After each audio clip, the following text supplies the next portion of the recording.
or they would call a planisphere. Planisphere. It represents all of the gods as related to the stars.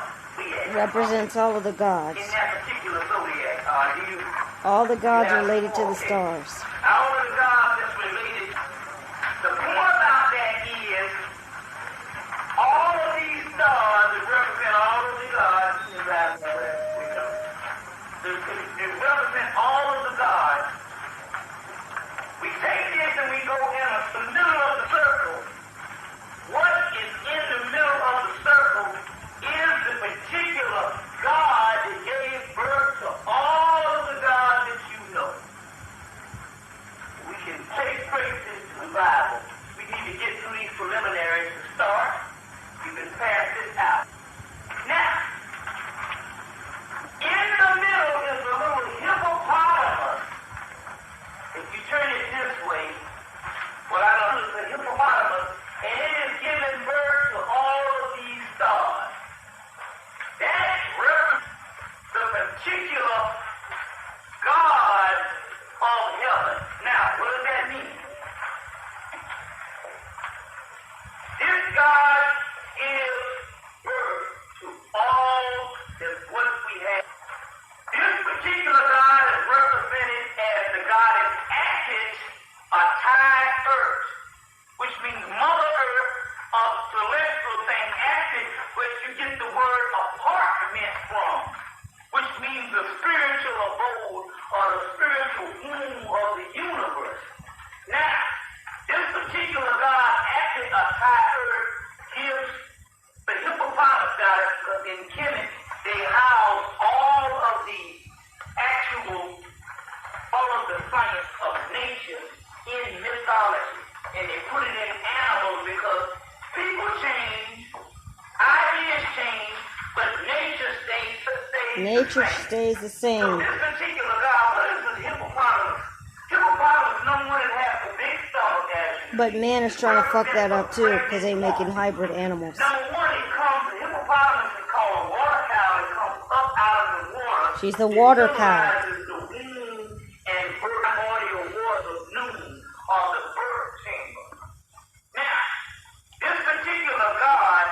She comes out of the primordial waters. Right beside here, they show a picture of the God of heaven. And we're going to trace this back to yoga. The God of heaven. And right on another picture, they have a picture of a woman stretching out her arms. And she's stretching out her arms, and that represents the God of earth, which is none other than the black woman. Than the black woman. Well, I guess it's a feminine energy. Is God a man or is God a woman? Well, let's look. We're talking about the Africans. They have... Because the feminine energy is the one that reproduces, so... knowledge and a lot more... I guess that's what he's saying. Everything that you know on this That's what he's saying. earth plane that creates from a feminine principle. Everything that you know creates from a feminine principle. So therefore, below, which you would have the Enoch would be in the Bible. They took that book out of the Bible. The book of Enoch would be Tahuti or the God John the Divine. But you have the Revelations John the Divine. If you trace it, would also be Tahuti. As above, so below. As up under, as on top. As within, as without. That is called the law of correspondence. So that everything on this earth plane that creates is a feminine principle or feminine counterpart. Then the celestial heaven that is the as above has to be feminine too. We'll get into that. She's giving birth, and I didn't get this other picture, but I'll explain. Giving birth to a little dog in the middle, which is the first blue-black God. Now, let's known into Christianity, Judaism, and Islam. To let you know it's all one. The God that you worship, the God is He the God, He is God as a whole. He God that you worship. That God, Church of Samaria, is known as El Sade or El Sade, which means Now, whose God name? Almighty. We're going to stop right there, boys and girls. Whose name is El Sade or El Shaddai? How about Sade, the singer? Sade. I'm even forgetting how to say her name. Sade. I don't even remember, but boys and girls, the names of celebrities are given by the Illuminati. The Illuminati is just a play word, and it means illuminated ones. Why are they illuminated? They are falsely illuminated. They are not cosmically illuminated. They have stolen the science of the universe of how the planets, the stars, and human beings are all one frequency and interwoven into a physical and then a spiritual energy and manifestation. But in order to hold power over others, you have to have division, and you have to have someone being the boss of someone else.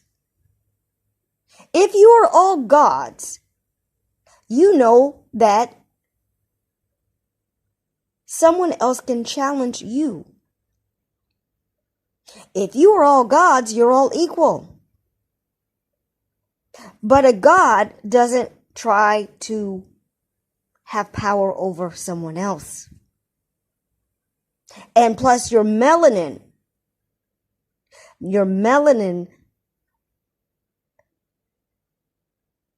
identifies you as a God energy, but a humane energy. And it is not in your nature to fight.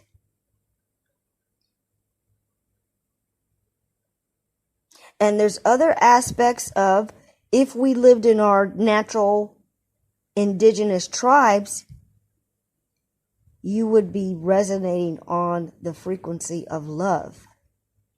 Love for yourself, love for others. You see others as you see yourself. You treat others as if you are the other. And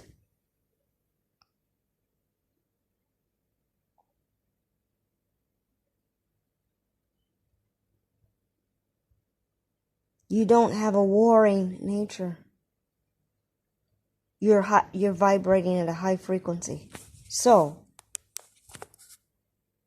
that is going to end another episode of What I Learned from Bobby Hemmit.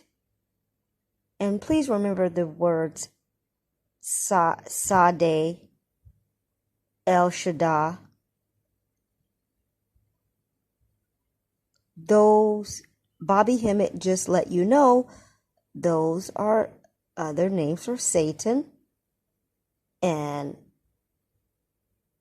Satan is a word that comes after the root word of soot.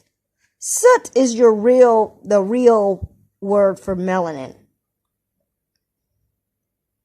That's the original word from the point when they had to start documenting and leaving this information for you to discover now. So, again, that ends another episode of What I Learned from Bobby Hemmit. And may the force be with you. May the forces of destruction be with you. And may you declare the forces of destruction to emanate in this world and destroy the beast in all matrix setups. Close your eyes and meditate on that. Meditate on it and envision the destruction of the beast, because it is over time and overdue for the beast to be finished. And I'm going to stop talking now. I could say so much more. I could delineate on all the atrocities, all the hell, all the mental corruption, all the pollution of the earth,